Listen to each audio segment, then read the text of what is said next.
Hello बच्चों, स्वागत है आपका हमारे YouTube channel Kapoor online classes पर। तो लास्ट वीडियो में करंट इलेक्ट्रिसिटी पार्ट 1 में हम लोगों ने डिस्कस कर लिया था इलेक्ट्रिक करंट के बारे में, चार्ज के बारे में, पोटेंशियल के बारे में और रेजिस्टेंस भी थोड़ा थोड़ा हम लोगों ने डिस्कस किया था। इतना डिस्कस किया था ताकि फॉर्मूले हम लोग अप्लाई कर सके वहां पर। ठीक है, आज की क्लास में हम इसका सेकेंड पार्ट करेंगे और इसी में इस पार्ट को खत्म करेंगे इसी वीडियो में। ठीक है, तो बेसिक चीजें हैं आज की क्लास में। छोटी छोटी सी डेफिनेशन आएंगी आज की क्लास में, कोई नया कॉन्सेप्ट नहीं आएगा, छोटी छोटी सी डेफिनेशन आएंगी और उस पर क्वेश्चंस होंगे। सो फर्स्ट हेडिंग है ओम्स लॉ। ओम्स लॉ लिख लो बेटा सब। ओम्स लॉ में देखो साइंटिस्ट थे ओम्स, उन्होंने अपना एक लॉ दिया जिसको बाद में बहुत फेमस हुआ, इसको बोला गया ओम्स लॉ। ठीक है, इन्होंने क्या बोला, if physical condition and temperature, किसका, कंडक्टर का, अगर हम फिजिकल कंडीशन और टेम्परेचर को क्या रखें, कांस्टेंट रखें, तो उस समय जो भी करंट फ्लो होती वो किसके प्रोपोर्शनल में होती है, वो प्रोपोर्शनल होती है potential difference across the conductor. So I proportional to V। ये फॉर्मूला उन्होंने बताया कि जो करंट होगी वो हमेशा पोटेंशियल के क्या होगी, डायरेक्टली प्रोपोर्शनल होगी। तो यहां से इन्होंने ये बताया कि V अपॉन I का अगर हम रेशियो लें तो ये हमेशा कांस्टेंट होता है और इसी कांस्टेंट को हम लोग बोलते हैं क्या, रेजिस्टेंस बोलते हैं। तो इन्होंने ये फॉर्मूला दे दिया V upon I equal to R। यहां पे जो R है वो कहलाता है रेजिस्टेंस, V हो गया पोटेंशियल डिफरेंस और I हो गई करंट। ठीक है, so V upon I equal to R। Condition याद रखना, की पॉइंट क्या है यहां पर कि इफ फिजिकल कंडीशन, अब फिजिकल कंडीशन में क्या क्या आते हैं, जैसे किसी कंडक्टर की बात करें तो फिजिकल कंडीशन में आते हैं उसके लेंथ और एरिया। ये जो लेंथ है और ये जो क्रॉस सेक्शन एरिया, ये आते हैं फिजिकल प्रॉपर्टी में, फिजिकल कंडीशन जो दिखाई दे, जिसको तुम टच कर सकते हो, वो फिजिकल कंडीशन। टेम्परेचर मतलब उस रूम का टेम्परेचर क्या होना चाहिए, कांस्टेंट होना चाहिए। बाद में तुम्हें बताया जाएगा फैक्टर्स अफेक्टिंग रेजिस्टेंस, तो उसमें बताया जाएगा एल पर, एरिया पर, टेम्परेचर पर कैसे कैसे डिपेंडेंसी आती है। तो ओम्स लॉ क्लियर हो गया। ओम्स लॉ में हो गया V upon I equal to capital R। Clear है ये। कंडक्टेंस, ठीक है, कंडक्टेंस है और एक है कंडक्टिविटी। देखो तुम्हें चार चीजें बताते हैं, कंडक्टेंस, कंडक्टिविटी, और इस चैप्टर में हम लोगों ने क्या किया, रेजिस्टेंस किया, और रेजिस्टेंस से होता है रेजिस्टिविटी। सो इसको अगर समझना है तो चारों को एक साथ समझो। रेजिस्टेंस को हम लोग रिप्रेजेंट करते हैं कैपिटल R से, रेजिस्टिविटी को करते हैं रो से, कंडक्टेंस को करते हैं कैपिटल G से, इसको करते हैं सिग्मा से।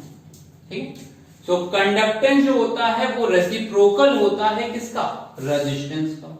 सो कंडक्टेंस इक्वल टू होता है 1 upon resistance, G equal to 1 upon R। ठीक है, ऐसे ही कंडक्टिविटी जो होती है वो रेसिप्रोकल होती है किसकी, वो रेसिप्रोकल होती है रेजिस्टिविटी की। So sigma equal to 1 upon rho. तो यहां से G इक्वल टू आ गया 1 बाई R। कंडक्टेंस, कंडक्टेंस क्या होता है, रेसिप्रोकल ऑफ रेजिस्टेंस। रेजिस्टेंस क्या करता है, रोकता है, और कंडक्टर बताता है कितनी करंट वहां पर पास हो रही। तो G इक्वल टू आ गया 1 by R and sigma equal to हो गया 1 अपॉन रो। अब देखो G की हेडिंग थी यहां पर, तो यूनिट भी हम लोग डिसाइड कर सकते हैं। R की यूनिट क्या होती है, ओम, है ना, और 1 अपॉन R है तो G की यूनिट क्या हो जाएगी, ओम इनवर्स। 1 अपॉन ओम है ना, सो 1 अपॉन ओम को ऊपर भेजोगे तो क्या आ जाएगा, ओम इनवर्स आ जाएगा। और इसको अगर मान लो उल्टा कर दें तो ये हो जाएगा MHO, मो। ठीक है, सब मोम आया है इसमें, तो वही यूनिट आती है मो, MOH। इसको इन्वर्स किया तो इसको इन्वर्स किया तो पहले M को भेज दिया, H तो वही रहेगा और O यहां पर ये आ गया। सो कंडक्टेंस क्लियर हो गया। ऐसे ही होता है कंडक्टिविटी और रेजिस्टिविटी। सो रेजिस्टिविटी अभी आएगा तो अभी उसमें डिस्कस कर लेंगे। ठीक है, अब देखो ओम्स लॉ को हमने कहा कि ओम्स लॉ को जो फॉलो करे, ठीक है, ये चारों चीजें नोट कर लो। अब ओम्स लॉ में देखो क्या होता है कि ओम्स लॉ में ये बताया गया था कि जो करंट है वो डायरेक्टली प्रोपोर्शनल किसके, वो डायरेक्टली प्रोपोर्शनल है वोल्टेज के। तो अगर यहां पर I प्रोपोर्शनल टू V था या V इक्वल टू IR, इस फॉर्मूले की अगर हम बात करें तो मान लो कि हम x एक्सिस और y एक्सिस दिखा रहे हैं। यहां पे y एक्सिस में हमने रिप्रेजेंट कर दिया वोल्टेज, ठीक है, y एक्सिस में हम क्या रिप्रेजेंट कर रहे हैं, वोल्ट कैपिटल V, और x एक्सिस में हम दिखा रहे हैं करंट I। तो देखो अगर ये ग्राफ हमारा स्ट्रेट लाइन है, इंक्लाइन लाइन है, तो उस समय यहां पर जो एंगल होता है थीटा, ठीक है, तो जैसे इसको अगर हम कंपेयर करें क्लास 10 में तुम लोगों में स्ट्रेट लाइन पढ़ोगे अभी, तो y इक्वल टू mx होता है लाइन एक, तो ये जो m होता है उसी को बोलते हैं स्लोप, और स्लोप का फॉर्मूला तुम लोगों को पता है क्या होता है, change in y axis upon change in x axis, ठीक है, ये फॉर्मूला होता है स्लोप का, change in y axis upon change in x axis. तो अगर हम यहां से देखो स्लोप बनाएंगे तो ये हो गया डेल्टा V और ये हो गया डेल्टा I, तो रेजिस्टेंस का फॉर्मूला आ जाएगा delta V upon delta I, यहां से delta V upon delta I।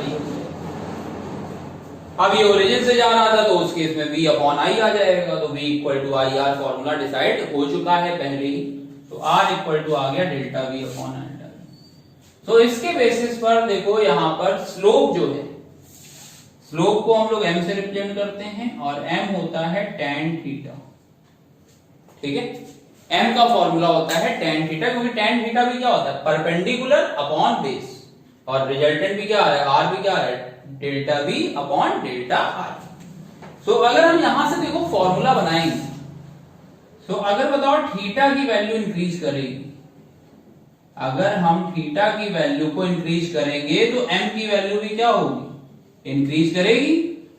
अगर थीटा को हम ज्यादा करेंगे तो m की वैल्यू भी क्या होगी, ज्यादा होगी, और m होता क्या है, m होता है रेजिस्टेंस, तो रेजिस्टेंस भी क्या होगा, इंक्रीज होगा। तो इस पे लॉजिकल क्वेश्चन बहुत बनते हैं रेजिस्टेंस पे। देखो लॉजिकल क्वेश्चन कैसे होंगे, नोट कर लो, ये नोट करना होगा तो वीडियो में पॉज कर लिया करो, ठीक है। तो अब देखो यहाँ पे जो हम क्वेश्चन बनाने जा रहे हैं, क्वेश्चन अगर हम बताते तो हमने कह दिया कि दो वायर हैं हमारे पास और उनका ग्राफ बना हुआ है, जैसे कि हमने कह दिया कि ये V और I ग्राफ है, एक वायर ये है और एक वायर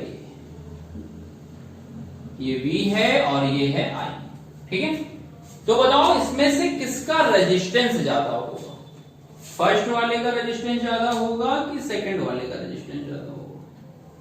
तो याद कर लो कि अगर V और I ग्राफ है तो जिसका एंगल ज्यादा होगा उसका रेजिस्टेंस भी क्या होगा, ज्यादा होगा। सो यहाँ पे θ2 is greater than θ1, so tan θ2 is greater than tan θ1, और tan θ2 क्या होता है, R2 is greater than R1, so R2 greater than क्या होगा, R1 होगा। लेकिन अगर मान लो क्वेश्चन में कभी कभी होता है कि I को दिखा देते हैं y एक्सिस पर और V को कहां दिखा देते हैं, x एक्सिस पर, तब क्या होगा। सो देखो ये V है और ये है I, ठीक है। अब की बार सेम ग्राफ अगर हम बनाते हैं, ये सेकंड वायर है और ये फर्स्ट वायर है, तो हमेशा देखो याद करने के लिए सबसे सिंपल है कि I के साथ जिसका भी एंगल ज्यादा हो, I के साथ एंगल देखा करो, I के साथ अगर ये एंगल है और एक एंगल ये है, तो बताओ θ1 अब की बार ज्यादा है कि θ2। अब की बार डायग्राम से दिखाई दिया कि θ1 ज्यादा है, तो हमेशा क्या याद रखना है, I के साथ एंगल, तो θ1 greater than θ2, so tan θ1 greater than tan θ2, tan θ1 क्या हो जाएगा, R1, और ये क्या आ जाएगा, R2 आ जाएगा। सो R1 ग्रेटर देन क्या होगा, R2 हो जाएगा, ठीक है। तो डायग्राम बेटा याद रखना कि x एक्सिस पे क्या दिखाया गया है और y पे क्या दिखाया गया, उसी में घुमाते हैं क्वेश्चन को कोई नया नहीं बना देगा कोई टीचर। उसी में कभी आई इधर दिखा देंगे, कभी बी इधर दिखा देंगे, वही तुम लोग जो याद करते हो ना, तो वहां पे तुम लोग गलती करोगे। ठीक है, सो इतना समझ में आ गया, नोट कर लो इतना। फिर इसके बाद देखो क्या होता है कि कभी कभी ये लोग कहते हैं कि रेजिस्टेंस की वैल्यू क्या होगी। तो एक क्वेश्चन करते हैं, बताते हैं तुम्हें कैसे होगा।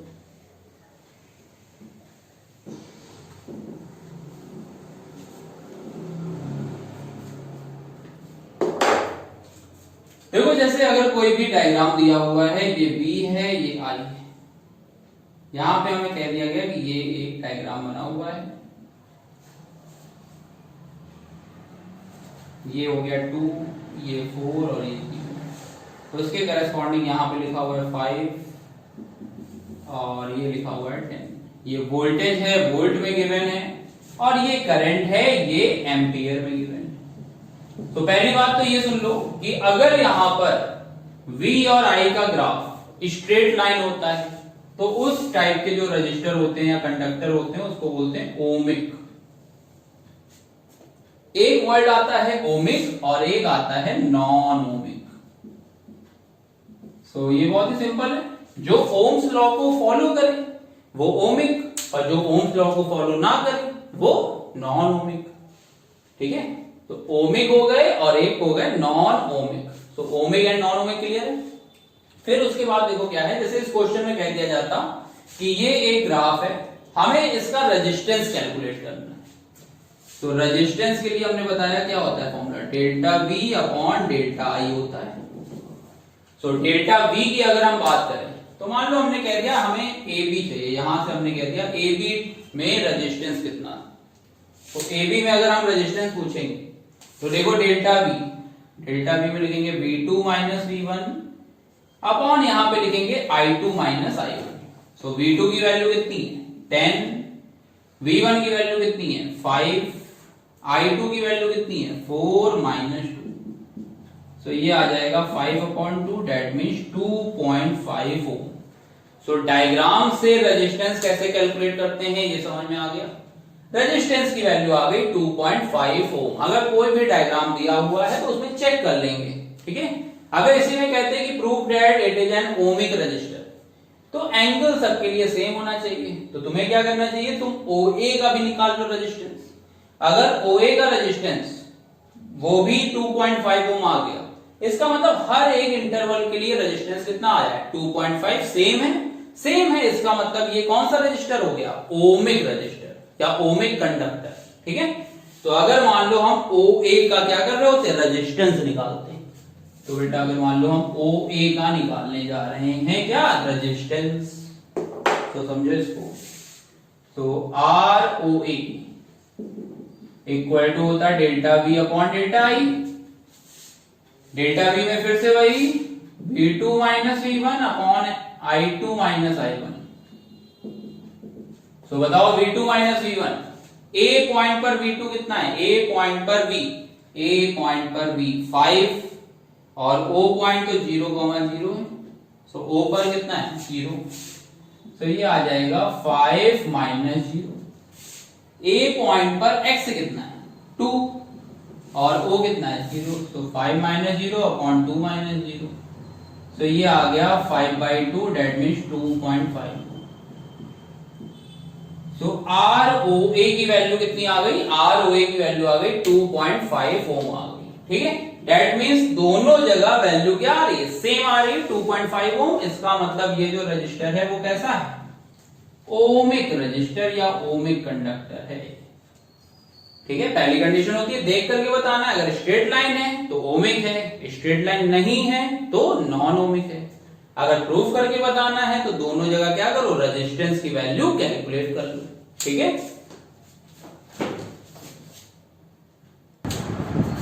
ओके बेटा, तो अब हम लोगों ने पहले क्या डिस्कस कर लिया था, ओमिक और नॉन ओमिक। यहाँ एक छोटी सी डेफिनेशन आने वाली है, सुपर कंडक्टर। ठीक है, जैसे सुपरमैन सुना हुआ है तुम लोगों ने, तो सुपरमैन के पास क्या होती थी, बहुत सारी ताकत होती थी, सारी अच्छाइयां उसी में होती है सुपरमैन के आगे। ऐसे सुपर कंडक्टर होता है। सुपर कंडक्टर में क्या होता है, कंडक्टरों में सुपर होता है सबसे ज्यादा।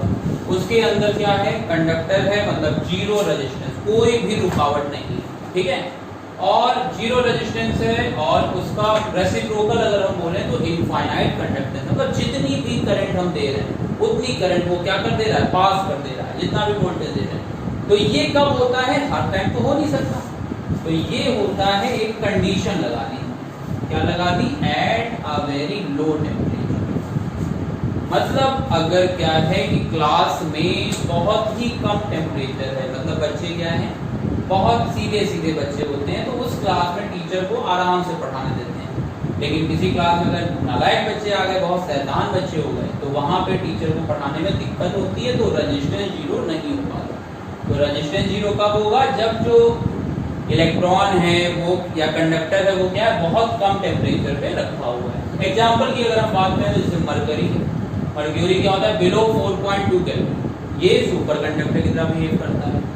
लेड है, लेड 7.2 केल्विन के नीचे किसकी तरह बिहेव करता है, ये करता है सुपर कंडक्टर। तो बोर्ड में मैक्सिमम टू मैक्सिमम अगर 2 मार्क्स का आ गया तो 2 एग्जांपल याद कर लो इसके और डेफिनेशन याद कर लो। तो super conductors are those conductor who having zero resistance या इनफाइनाइट कंडक्टेंस, कब, जब at a very low temperature, जब टेम्परेचर की वैल्यू क्या हो, बहुत कम होती है, तब उस समय ये किसकी तरह बिहेव करते हैं, सुपर कंडक्टर की तरीके बिहेव करते हैं। ठीक है, तो अब नेक्स्ट हेडिंग पर आ रहे हैं हम लोग।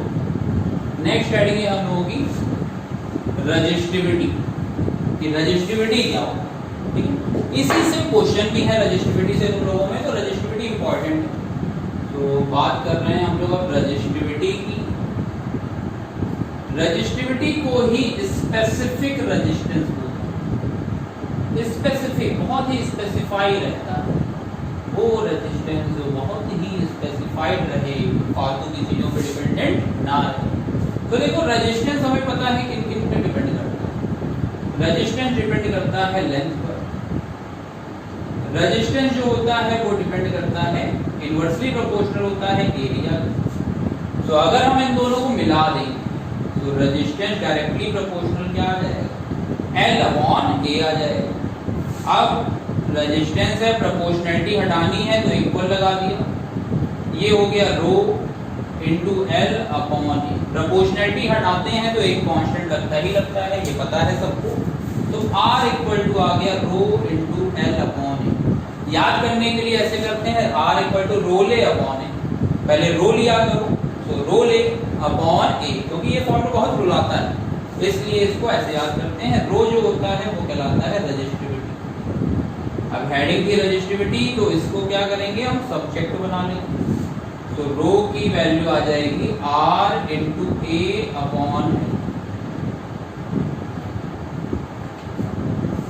तो यहां से की डेफिनेशन भी बनेगी और यहीं से क्या होगा, यूनिट भी डिसाइड हो जाएगी। तो यूनिट बताओ इसकी क्या होगी। यूनिट की बात करें तो रेजिस्टेंस हो गया ओम, एरिया हो गया मीटर स्क्वायर अपॉन मीटर, तो मीटर से मीटर कैंसिल, तो यूनिट कितनी हो गई, ओम मीटर आ गई। यूनिट समझ में आया, यूनिट हो गई ओम मीटर, ओम ओम मीटर। ठीक है, डेफिनेशन क्या होगी, अगर हम यूनिट लेंथ पर और यूनिट क्रॉस सेक्शन एरिया कर दें तो जो रेजिस्टेंस वहां पर होगा वही किसके इक्वल हो जाएगा, स्पेसिफिक रेजिस्टेंस के इक्वल हो जाएगा। तो रो इक्वल टू हो गई आर ए अपॉन ए। यहाँ पे देखो क्या है कि इस फॉर्मूले से डिपेंडेंसी मत बताना, डिपेंडेंसी बताई जाएगी यहाँ से। रेजिस्टेंस लेंथ पे डिपेंडेंट था, रेजिस्टेंस एरिया पे। प्रोपोर्शनैलिटी हटाया था तब रेजिस्टिविटी आई थी, तो रेजिस्टिविटी का लेंथ और एरिया से कोई मतलब नहीं। तो यहाँ पे एक इंपॉर्टेंट पॉइंट लिख लो, ये हर साल क्वेश्चन आता है 10th में, नोट करके लिख लो।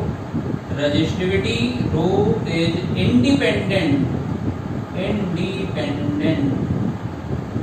From length and area. ये 2 मार्क्स का क्वेश्चन बेटा है, लेंथ एंड एरिया। एरिया कौन सा, एरिया ऑफ क्रॉस सेक्शन। ठीक है, रो जो होता है वो डिपेंड नहीं करेगा, बार बार मैं कह रहा हूं, रो डिपेंड नहीं करता है लेंथ और एरिया पर, इंडिपेंडेंट होता है। लेंथ को डबल करो, ट्रिपल करो, 4 टाइम्स करो, एरिया को डबल करो, ट्रिपल करो, 4 टाइम्स करो, रो की वैल्यू क्या होती है, कांस्टेंट होती है। तो ये डिपेंड करता है किस पर, मटेरियल पर और टेम्परेचर। एल्युमिनियम का अलग होगा, कॉपर का अलग होगा, तो ये तो मटेरियल की बात हो गई। टेम्परेचर की है कि 20 डिग्री सेल्सियस पर अलग होगा, 200 पर अलग होगा। तो ये हो गया रो जो डिपेंड करता है वो किस पे करता है, मटेरियल पर और टेम्परेचर पर। लिख लो ये कहीं पर, लिख लो rho depends only upon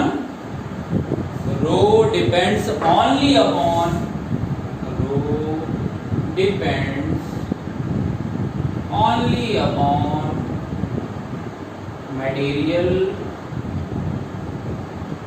and temperature, material और टेम्परेचर पर ही डिपेंड करता है। ठीक है, नोट कर लो। सो अब न्यूमेरिकल के लिए देखो क्या है, लॉजिकल क्वेश्चन आते हैं इस पर। Effect of temperature on resistance and resistivity. हमने ये बता दिया तुम्हें कि रेजिस्टेंस और रेजिस्टिविटी दोनों के दोनों टेम्परेचर पे डिपेंडेंट होते हैं, ठीक है, लेकिन लेंथ और एरिया पर केवल और केवल क्या डिपेंडेंट है, रेजिस्टेंस। रेजिस्टिविटी उस पर डिपेंड नहीं करती है। ठीक है, तो अब हेडिंग है effect of temperature on resistance and resistivity. Resistance और रेजिस्टिविटी पर क्या क्या इफेक्ट आते हैं। तो कंडक्टर की अगर हम बात करें तो देखो, कंडक्टर में टेम्परेचर इंक्रीज करोगे सो रेजिस्टेंस की वैल्यू, रेजिस्टेंस ये भी इंक्रीज करता है। ठीक है, और रेजिस्टिविटी जो रो होती है वो भी इंक्रीज करती है। ठीक, इसका तुम एक्सप्लेनेशन पढ़ोगे क्लास 12th में। क्लास 12th में वहां पर बताया जाता है फ्री इलेक्ट्रॉन थ्योरी के बेसिस पर, तो ये सारी चीजें क्लियर हो जाती हैं। अभी के लिए मैं तुम्हें बता देता हूं, थोड़ा सा हिंट दे दूंगा। सेमीकंडक्टर की अगर हम बात करते हैं तो इसमें रिवर्स होता है। टेम्परेचर अगर हम इंक्रीज करेंगे सो रेजिस्टेंस भी डिक्रीज होता है और रेजिस्टिविटी भी डिक्रीज होती है। ठीक है, टेम्परेचर इंक्रीज करने पर सेमीकंडक्टर के एग्जांपल ले लो, जर्मेनियम है, सिलिकॉन है, ये सब एग्जांपल हो गए किसके, सेमीकंडक्टर के। सो जर्मेनियम या सिलिकॉन है तो टेम्परेचर बढ़ाने पर क्या होता है, टेम्परेचर इंक्रीज करने पर रेजिस्टेंस की वैल्यू डिक्रीज होती है और रो की वैल्यू भी क्या होती है, डिक्रीज होती है। कैसे होता है, देखो कंडक्टर में क्या होता है, जैसे मान लो हमने कह दिया, क्लास के एग्जांपल से हम समझा रहे हैं स्टार्टिंग से, हमने कह दिया क्लास में 5 इलेक्ट्रॉन है, 5 स्टूडेंट है, ठीक है, 5 इलेक्ट्रॉन है। तो जब हम टेम्परेचर बढ़ाएंगे तो बताओ, टेम्परेचर बढ़ाएंगे तो इसका मतलब हम इसकी थर्मल एनर्जी को क्या कर रहे हैं, इंक्रीज कर रहे हैं। देखो ये तुम्हारे सिलेबस में नहीं है, जिसको स्किप करना हो वो 1 मिनट वीडियो आगे बढ़ा सकता है। ठीक है, क्योंकि क्लास 12th में तुमको ये फॉर्मूले से बताई जाएगी चीज तो पूरी समझ में आएगी। अभी के लिए बस एक एग्जांपल से हम समझा सकते हैं तुम्हें। 5 इलेक्ट्रॉन है मान लो, तो ये 5 इलेक्ट्रॉन में अगर हम एनर्जी देते हैं तो अब कोई नया इलेक्ट्रॉन तो नहीं आएगा ना। कंडक्टर में क्या होता है, सारे के सारे इलेक्ट्रॉन पहले से ही एक्टिव हैं, तो कोई नया इलेक्ट्रॉन नहीं आएगा। लेकिन नया इलेक्ट्रॉन नहीं आएगा, लेकिन थर्मल एनर्जी बढ़ जाएगी। जब एनर्जी ज्यादा होती है तो तुम्हारे कोलिजन की प्रोबेबिलिटी, कोलिजन के नंबर वो इंक्रीज होते रहते हैं। ठीक है, जैसे कि मान लो अभी तुम शांति प्रिय हो बहुत ज्यादा, सीधे चल रहे हो, किसी ने ठोकर मारी, सॉरी बोल के आगे बढ़ जाओगे। लेकिन अभी तुम बहुत गुस्से वाले हो, ठीक है, हल्की सी भी ठोकर लगती तो क्या करोगे, उससे लड़ाई करने लगोगे। तो लड़ाई करोगे तो नंबर ऑफ कोलिजन क्या हुए, इंक्रीज हुए कि नहीं हुए। तो एनर्जी जब जब हमारे पास ज्यादा होती है तो कोलिजन होने की पॉसिबिलिटी क्या होती है, ज्यादा होती है। तो अगर हम कंडक्टर को एनर्जी देंगे, उनकी थर्मल एनर्जी ज्यादा होगी तो काइनेटिक एनर्जी बढ़ेगी, काइनेटिक एनर्जी बढ़ेगी तो नंबर ऑफ कोलिजन बढ़ेंगे, नंबर ऑफ कोलिजन बढ़ेंगे तो रेजिस्टेंस बताओ क्या होगा, रेजिस्टेंस इंक्रीज करेगा। ठीक है, सेमीकंडक्टर में क्या होता है, सेमीकंडक्टर में एनर्जी देने पर नंबर ऑफ फ्री इलेक्ट्रॉन्स ये ज्यादा होने लगते हैं। ठीक है, नंबर ऑफ फ्री इलेक्ट्रॉन्स बढ़ने लगते हैं। तो नंबर ऑफ फ्री इलेक्ट्रॉन्स बढ़ेंगे तो जो एनर्जी होती है वो कहां चली जाती है, फ्री इलेक्ट्रॉन को जनरेट करने में। तो फ्री इलेक्ट्रॉन जनरेट हुए तो वो पॉजिटिव टर्मिनल तक पहुंचते हैं, तो अब नंबर ऑफ फ्री इलेक्ट्रॉन क्या हो गए, ज्यादा हो गए। इस वजह से जो रेजिस्टेंस होता है वो क्या हो जाता है, डिक्रीज हो जाता है। वहां पर कोलिजन कम हो जाता है या कोलिजन कांस्टेंट रहता है और नंबर ऑफ फ्री इलेक्ट्रॉन क्या होते हैं, बढ़ जाते हैं। इस वजह से रेजिस्टेंस क्या हो जाती है, डिक्रीज हो जाती है। इसका एक्सप्लेनेशन पढ़ोगे क्लास 12th की प्लेलिस्ट जब बनी हुई है, वहां पे क्लास 12th की प्लेलिस्ट में जाकर के चेक कर लेना। करंट इलेक्ट्रिसिटी में ड्रिफ्ट वेलोसिटी, ओम्स लॉ जहां पर हम डिफाइन कर रहे हैं वहां पर हमने ये लॉजिक बताया हुआ है, ठीक है। तो वहां पे ये क्लियर हो जाएगा। तो ये अभी हमने डिस्कस किया क्या, effect of temperature on resistance and resistivity, ठीक है। अब इसके बाद देखो, इसके बाद न्यूमेरिकल करने के लिए फॉर्मूले तो हो गए थे।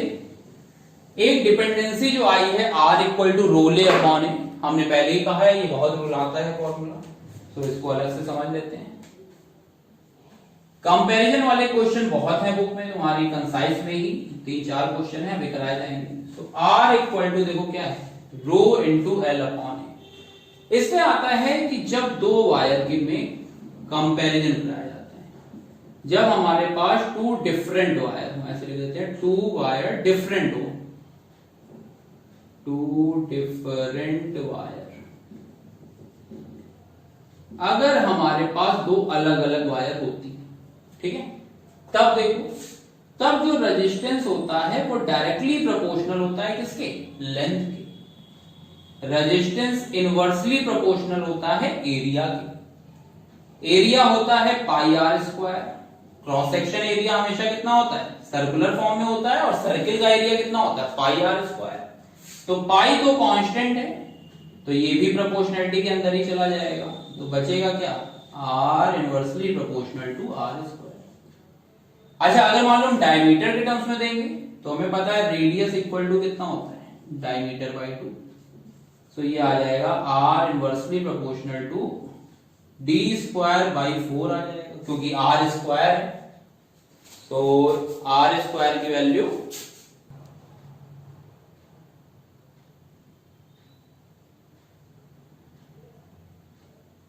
सो R equal to r proportional to आ गया 1 अपॉन डी स्क्वायर बाई 4। फिर से एक बार देख लो, R प्रोपोर्शनल टू L फॉर्मूले से, R inversely proportional to area, फिर एरिया होता है pi r square. So pi constant है तो वो इनवर्स में एडजस्ट हो जाता है।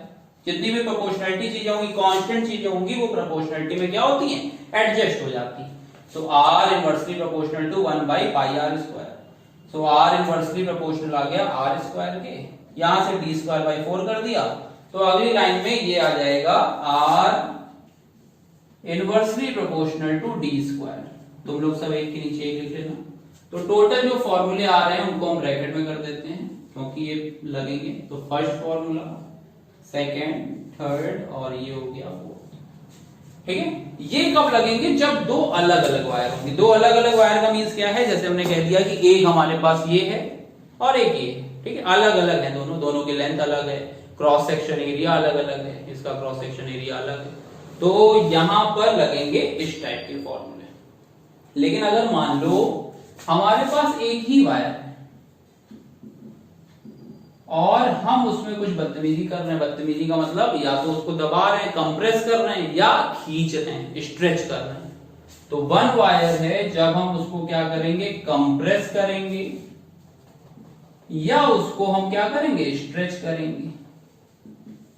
तो कंप्रेस करेंगे या स्ट्रेच करेंगे, तब देखो क्या होगा, जब भी हम करेंगे तो ये जान लो वॉल्यूम कांस्टेंट होगा, वॉल्यूम इक्वल टू कांस्टेंट। सो जो फॉर्मूले आएंगे सब इसके क्या हो जाएंगे, स्क्वायर हो जाएगा। जैसे R प्रोपोर्शनल टू L था, सो आ जाएगा R proportional to L square. R inversely proportional to क्या था, एरिया, सो ये आ जाएगा A स्क्वायर। थर्ड फॉर्मूला क्या था, R inversely proportional to small r square, तो R स्क्वायर का whole square, R raise to power 4 आ जाएगा, और फोर्थ हो जाएगा R inversely proportional to D की पावर 4, ठीक है।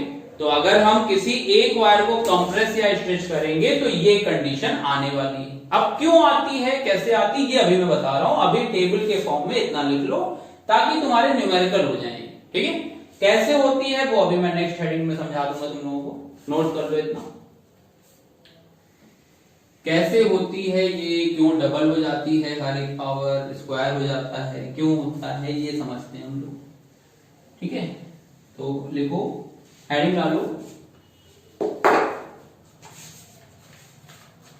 फॉर वन वायर क्या हो रहा है, कंप्रेस हो रहा है और स्ट्रेच कंडीशन में।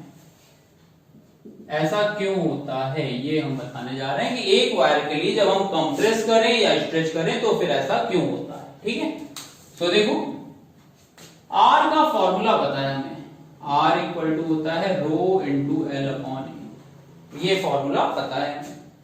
तो यहां से अगर हम कैलकुलेट करेंगे तो हम देखो ऐसे लिखेंगे R2 upon R1 equal to rho L2 upon A2 upon rho L1 upon A1। तो रो से रो कैंसिल हो गई। अब पहले एक बात बताओ, मैं अगर किसी भी वायर को हम कंप्रेस या स्ट्रेच करते हैं तो दोनों केस में वॉल्यूम जो होता है कंप्रेस करने से पहले और कंप्रेस करने के बाद वो क्या होता है, सेम होता है। तो वॉल्यूम कांस्टेंट होता है, तो ये आ जाएगा वॉल्यूम होता है एरिया इंटू लेंथ। तो A1L1 इक्वल टू A2L2।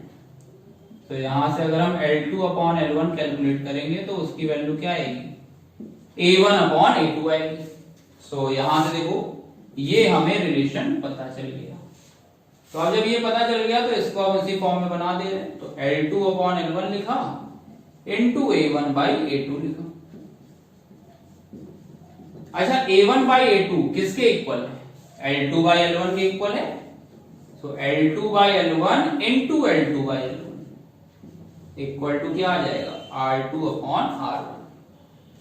सो एक बार फिर से समझ लो, हमें ये पता है कि अगर कोई भी वायर है, मेंसुरेशन में पढ़ते हो कि अगर हम किसी भी वायर को कंप्रेस करें या स्ट्रेच करें, खींच डालें उसको पूरा, ठीक है, उसकी पॉलीथीन बना दे वायर की, तो वॉल्यूम 1 इक्वल टू क्या होता है, वॉल्यूम 2। वॉल्यूम सेम रहता है। वॉल्यूम का फॉर्मूला होता है A1 into L1, area into length, equal to volume 2 का क्या होगा, A2 इंटू L2।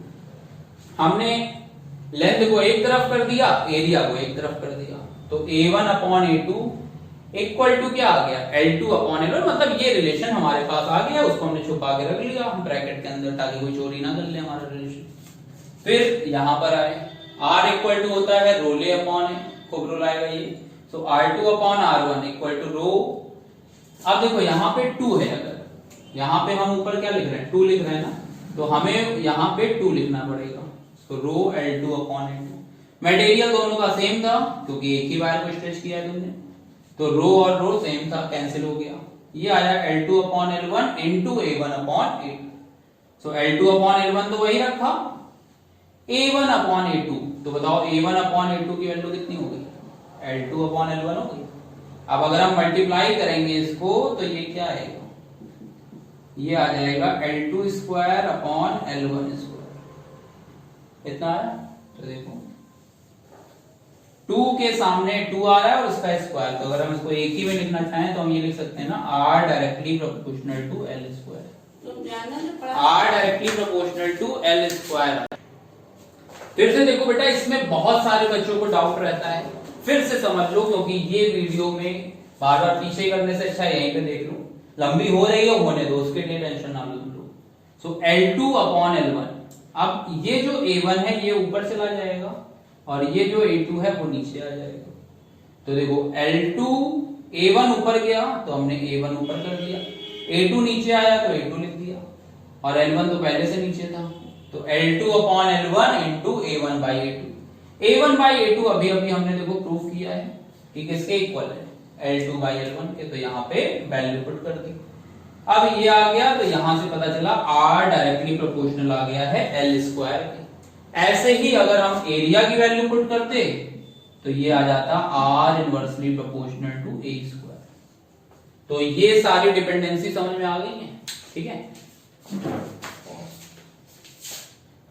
तो देखो इस कॉन्सेप्ट को समझने के लिए ऐसे अभी नहीं समझ में आएगा, बस ऊपर ऊपर से कह दोगे मेरी बात रखने के लिए सर की इज्जत बचानी है तो समझ में आ गया, लेकिन जब तक न्यूमेरिकल नहीं लगाओगे तो वो न्यूमेरिकल में एक अलग वीडियो में डिस्कस करूंगा सारे बुक के, लेकिन अभी इस वीडियो के लिए यहां पर ये समझ लेते हैं कि ये यूज कैसे होगा, ठीक है। तो देखो एक क्वेश्चन नंबर 9 दिया हुआ है, क्वेश्चन नंबर 9 है, a given wire of resistance 1 ओम। एक कोई वायर है उसका रेजिस्टेंस है 1 ओम। सो R1 की वैल्यू हो गई 1 ओम। उसको स्ट्रेच किया गया, खींचा गया उस वायर को, और उसकी अब लेंथ को डबल कर दिया गया। इसको खींच खींच के हमने इसकी लेंथ क्या कर दी, पहले लेंथ L थी मान लो, अब लेंथ हो गई 2L। सो L1 की वैल्यू आ गई L और L2 की वैल्यू क्या हो गई 2L। तो बताओ एक ही वायर को खींचा है ना हमने, कोई दो वायर तो है नहीं, एक ही वायर को खींचा है। तो बताओ राइट हैंड साइड वाले फॉर्मूले लगेंगे कि लेफ्ट वाले, राइट वाले लगेंगे। सबको क्लियर हो रहा है? तो रेजिस्टेंस प्रोपोर्शनल टू आता है L²। यहां से अगर हम वैल्यू पुट करेंगे तो ये आ जाएगा R2/R1 इक्वल टू L2/L1 का होल स्क्वायर। R2 की वैल्यू कैलकुलेट करनी है, R1 की वैल्यू है 1, L2 की वैल्यू हो गई 2L/L होल स्क्वायर। L से L कैंसिल, ये आ जाएगा R2/1 इक्वल टू 2 का स्क्वायर हो गया 4। सो R2 की वैल्यू कितनी आ गई, R2 की वैल्यू आ गई 4 ओम। ठीक है, तो बेटा इस वीडियो में हम इतना ही रखेंगे।